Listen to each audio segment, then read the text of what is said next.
So good morning, good morning, good morning. How are you this a Friday? Finally Friday. So today is March the 6th. It's kind of a difficult day for me today. It really is, if I'm gonna be totally honest. Today is my anniversary, and it's my first anniversary without my honey. And so, yeah, there's been a lot of mixed emotions, seriously, leading up to this day, like all week, because I knew today was coming. And so it triggered some things. It did. It did. I thought back to last year and my anniversary gifts from last year. I was in Ghana for our anniversary last year, and this was my anniversary present. I remember calling my husband and going, "Baby, guess what you got me for our anniversary?" And he started laughing. He's like, "What I get you?" Because he already knew, right? He already knew because he knew I said I was going to Ghana and bringing back diamonds, so he knew.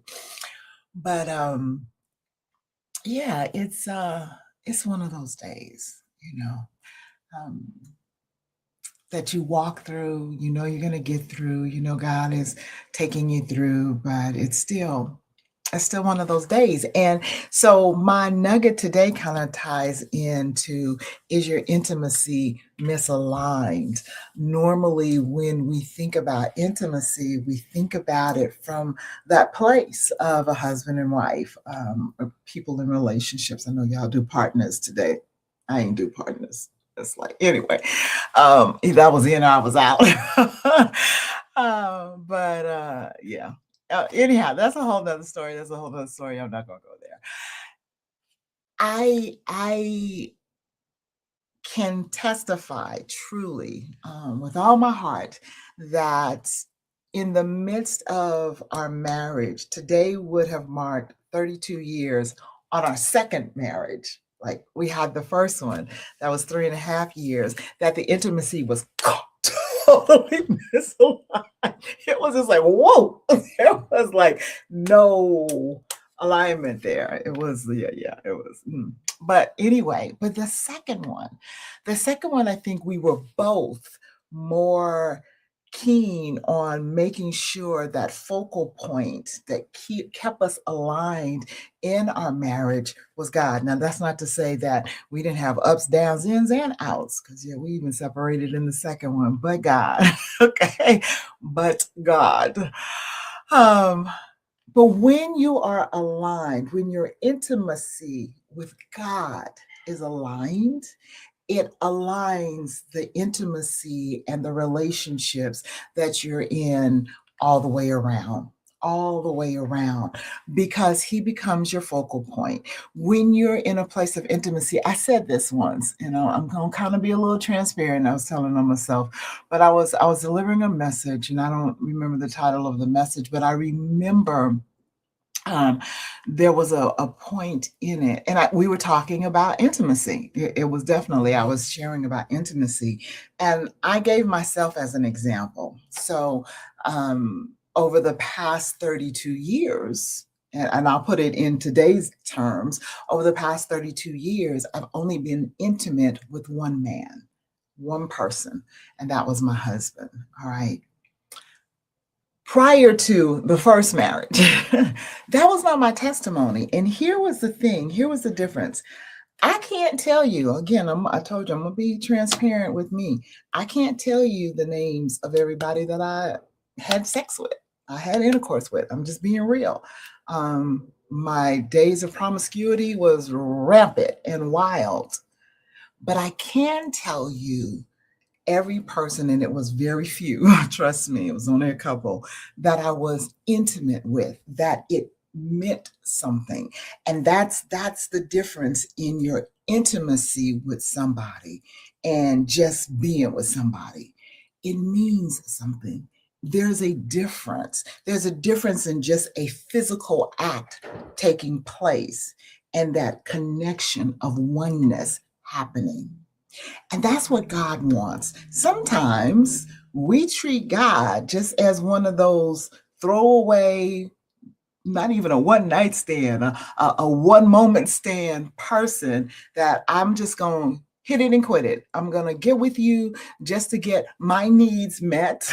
Okay, let's bring it in to get my needs met. I'm going to spend time with you so you can meet my needs, and then as soon as my needs are satisfied, I'm up and I'm gone. And I don't think about you again until I have another need. And sometimes, if we're truthful, if it's one of those type of relationships with God, you don't even think about him at all. So I want you to zero in on being intimate with God, becoming one with him. Make your relationship with him mean something. When I look back over the past 32 years, even though today, unfortunately, I celebrate that anniversary alone, I still can look back in a place of gratitude because of the intimacy that my husband and I had for 31 years before he transitioned. It's very, very important that you establish your relationship on a firm foundation of intimacy. And that's not just in spousal relationship, that's especially in your relationship with God. Don't be a hit it and quit it person when it comes to God. Be that person that becomes one with him and develops that true intimacy in your relationship. Okay. All right. That's my nugget for you today. It is Friday. Yes. It's the weekend. You know what we do on the weekend? We worship. Yes, we do, which we do every day. But yeah, we have a special time of worship, collaborative worship. Let's put it that way. We are going to rest. God gave us Sabbath rest. I prayed this morning in early morning prayer, coming against the spirit of fatigue. We need rest. We need rest emotionally. We need rest spiritually. We need rest physically. We need rest, and that rest is found in him. So we're going to rest in him. We're going to take some time to self-care, and in our self-caring, we're going to care for self in a place of rest. And then the other thing we're going to do is enjoy the fruitfulness and the beauty of God's blessings. Even though I'm having an emotional day today, I am yet grateful for the place that God holds in my life. I am yet grateful for him allowing me to experience the love that I had with my husband for 31 years. And though I celebrate this day alone, I'm not alone. He's not with me. I can't plan for us to go out to dinner tonight. I can't pick up the phone and say, baby, guess what you got me? I can't do that. But I can rejoice in the time that we did have, and in the fact that I was blessed to be loved on a level that some people never experience, and that was unconditionally. I told you guys a few days ago, I was like, that brother really loved me. Because when I thought back on some of the times that we walked through and some of the things I said, I'd have been like, done with me. Okay. But he loved me. And so I can rejoice, and I can still have a day of gratitude because of that love. All right. All right. You enjoy your weekend. Get into that place of intimacy with God. Spend that time with him this weekend. Connect so your intimacy is not misaligned. All right. All right. I love you much. God bless.